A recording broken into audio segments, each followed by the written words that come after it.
الشيطان الرجيم بسم الله الرحمن الرحيم سبحان الذي أسرى بعبده ليلا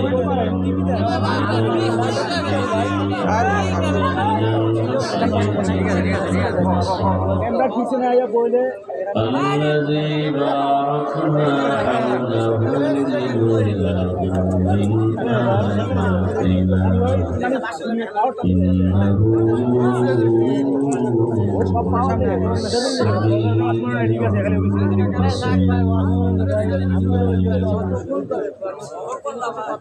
وقال رسول الله صلى الله عليه وآله وسلم كل أمتي يدخلون الجنة إلا من أبى قيل من أبى قال من أطاعني دخل الجنة ومن عصاني فقد أبى أو كما قال النبي عليه الصلاة والسلام صدق الله مولانا العظيم صدق رسوله النبي الأمي الكريم ونحن على ذلك من الشاهدين والشاكرين والذاكرين والحمد لله رب العالمين سبحانك لا علم لنا إلا ما علمتنا إنك أنت العليم الحكيم رب اشرح لي صدري ويسر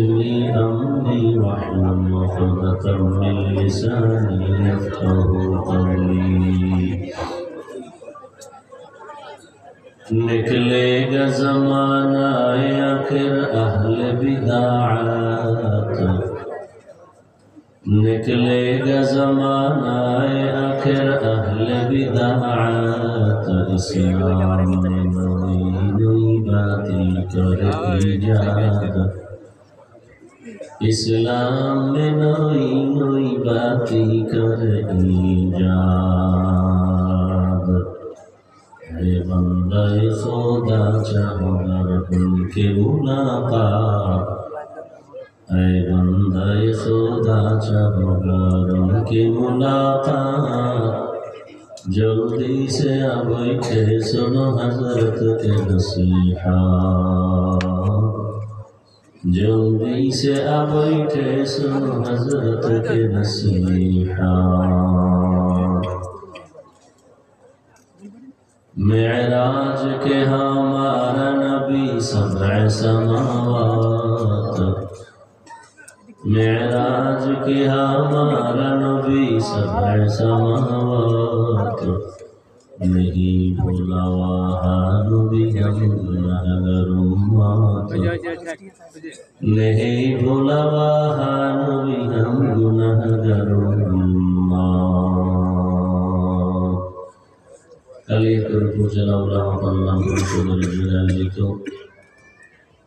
ইসলামী মহাসম্মেলন 29 জানুয়ারি 2025 30-এ পড়ে গেছে। মোবাইলগুলো বন্ধ করেন তো ভাই।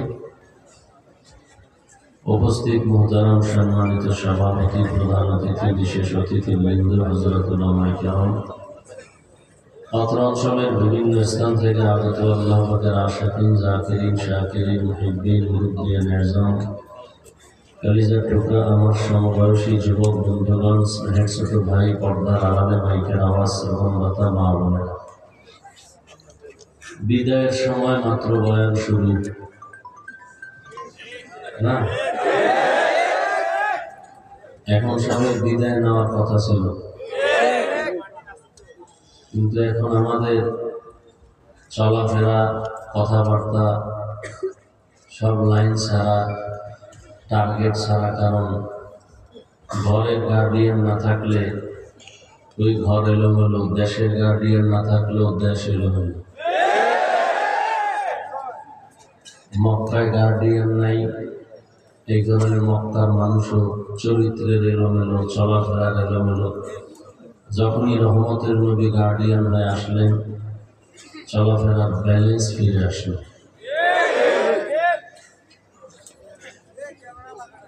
তো উলামায়ে কেরামের আয়োজন প্রশংসিত আয়োজন, আল্লাহ পাকের আয়োজন তা কিয়ামত হকের উপরে কায়েম রাখেন।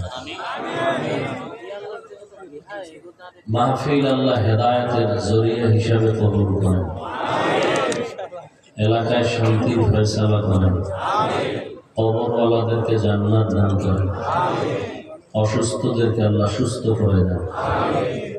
এর বরকতে পুরো এলাকা, পুরো দেশ বরকতপূর্ণ করে দেন। উলামায়ে কেরাম অত্যন্ত গুরুত্বপূর্ণ তথ্যবহুল আলোচনা রেখেছেন।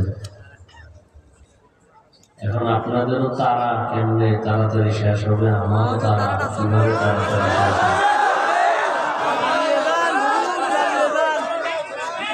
আচ্ছা, যদি আপনারা বসে থাকেন ধৈর্যের সাথে, বয়ান তো বক্তার এলেম আমল দিয়ে বয়ান হয় না।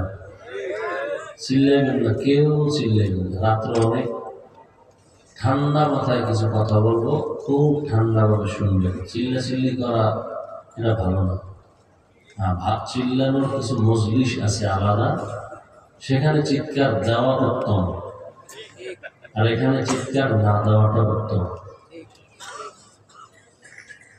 কখন আবার জালেমের বিরুদ্ধে আন্দোলন শুরু হয়, তখন আওয়াজ লাগবে, এটি রিজার্ভ রাখেন, এখন চিল্লেন। কারণ ইসলাম কায়েম যতক্ষণ না হবে ততক্ষণ জমিন থেকে জুলুম বন্ধ হবে। যতই ঘি মাখেন, ওই একজনে খুব শখ লাগছে, জিন হাজির করবে। শুনে জিন হাজির করলে খুব মজা, জিনের যা কয় তাই শুনে। তো জিনের যদি কয় আমার এখন 5 কোটি টাকা এনে দাও, তো বাধ্য। এখন জিন যারা হাজির করে ওর কাছে গেছে, গিয়ে কয় কেমন জিন হাজির করা যায়? কয় জিন হাজির করলে তো কাম দেওয়া, কাম না দিলে উল্টা তোমার মারবে। তাহলে আমার দ্বারা কামের অভাব নেই, বহু কাম আছে। ঠিক আছে, যাও বাসায় যায়, রাতের গভীর দরজা জানালা সব বন্ধ করে একটা পবিত্র রুমে পবিত্র চাদর বিছাইয়া ফজর করিয়া জায়নামাজে বইয়া কিছু আমল দিছে, এটি করো। দেখবা চতুর্দিক থেকে শুধু ঠান্ডা বাতাস, মনে করবো এই যে জিন আসতেছে। আসলেই কিন্তু জিজ্ঞেস কেন রাখছে, কাম না দিলে কিন্তু তোমার জায়গায় শেষ করে ফেলবে। খুব শক্ত, শখের দাম অনেক। একা একা না থাকলেও এখন অন্ধকারে বসে বসে অজিফা পড়তেছে। জিনের বাদশা আসতেছে, যে বিশাল পুরো বাড়ি ঘর লড়ায় দাঁড়ায় এই সেই সালাম দিছে, কেন রাখছো? কাম দেওয়া লাগবে না? ও খুব হঠাৎ বুদ্ধি করে বললো, আমার বাড়িটা বিল্ডিং করে দাও। কামেরটা দিয়ে দিচ্ছে। দেখো জিনেরা সব লাইনে কাম টাম দিয়ে বিল্ডিং, কামেটা শেষে বিড়া। ও বুদ্ধি করে কয়েছে, আমার বাড়ির দরজা একটা কুকুর আছে, এটার লেন্সাটা অনেকদিন বাঁকা, এটার সোজা করে। কাম তো দিছে, জিনেরা সব রেডি হয়ে গেছে, কুকুরের লেজ সোজা করে। পুরা কয়েকজন মিলে এটার টাইনে সোজা করে ধরে রাখছে। সাইডে যায় আবার কামড়ে করে এটা ঘি মাইখে মোটামুটি রোদ্রে শুকায় ঠুকে এবার মোটামুটি টাইট হয়ে যাবে, মোটামুটি যেভাবে রাখবো ওভাবে থাকবে। কিন্তু ওই ঘিটি মাইকে শুকায় আস্তে আস্তে মোটামুটি একটু সোজা, হঠাৎ আবার বাঁকা হয়। বলে হবে না, ওই বাঁশের চিকন আছে ছিদ্রওয়ালা, এটার লেন্সের মধ্যে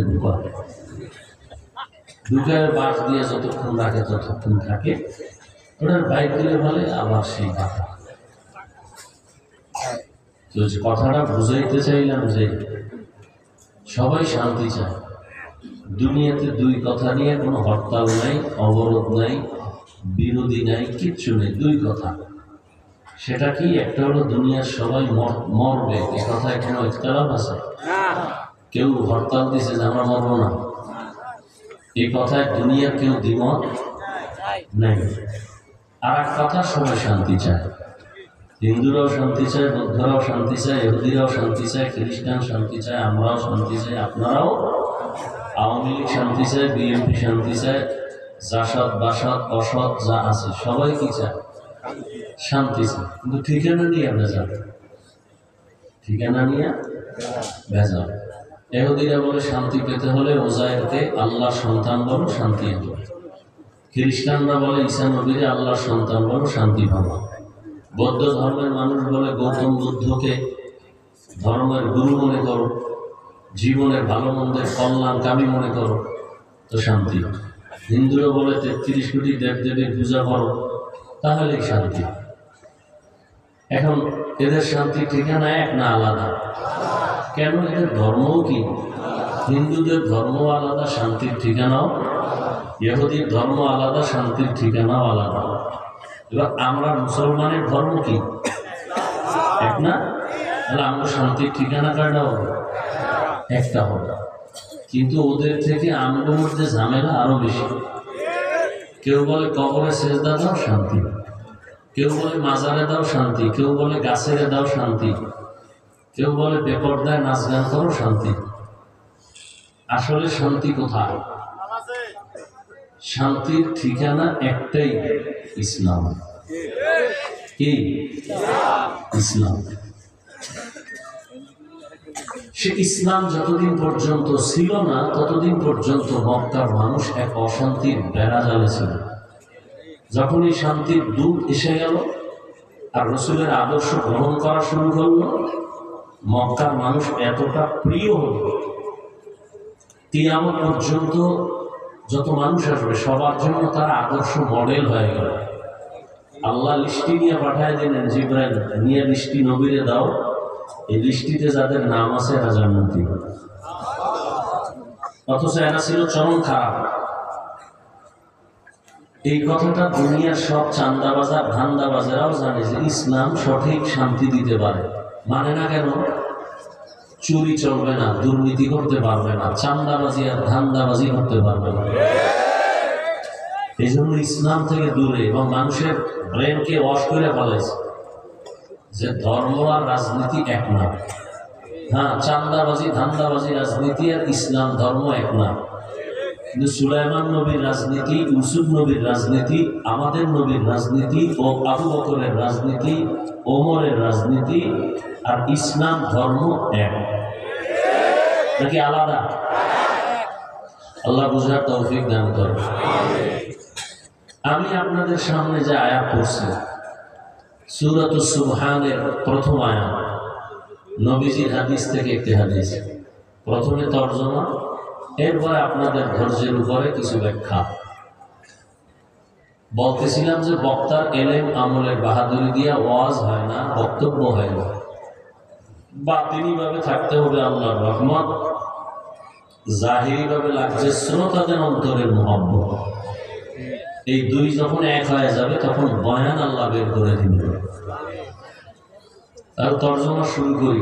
আল্লাহ বলেন, সুবহান, পবিত্র সত্তা, আল্লাযী আসরা বিআবদিহি লাইলাম মিনাল মাসজিদিল হারাম ইলাল মাসজিদিল আকসা, যিনি ভ্রমণ করাইলেন তার প্রিয় বান্দাকে বাইতুল্লাহ থেকে বাইতুল মাকদিস পর্যন্ত। আল্লাযী বারাকনা হাওলাহু লিনুরিয়াহু মিন আয়াতিনা, যেই বাইতুল মাকদিস আল্লাহর বরকত দ্বারা পরিপূর্ণ, যাতে করে তার প্রিয় বান্দা বা প্রিয় বন্ধু অবলোকন করবেন আল্লাহ পাকের কুদরতের নিদর্শন। ইন্নাহু হুয়াস সামিউল বাসীর, নিশ্চয়ই আল্লাহ হলেন চূড়ান্ত শ্রোতা এবং দ্রষ্টা। হাদিস পড়েছি, রাসূল বলেন, কুল্লু উম্মতি ইয়াদখুলুনাল জান্নাতা ইল্লা মান আবা, সব উম্মতেরা জান্নাতে যাবে, যারা মুহাম্মদকে অস্বীকার করে মানে না তারা জান্নাতে যাবে না। খেয়াল করিয়েন, কিলা মান আবা,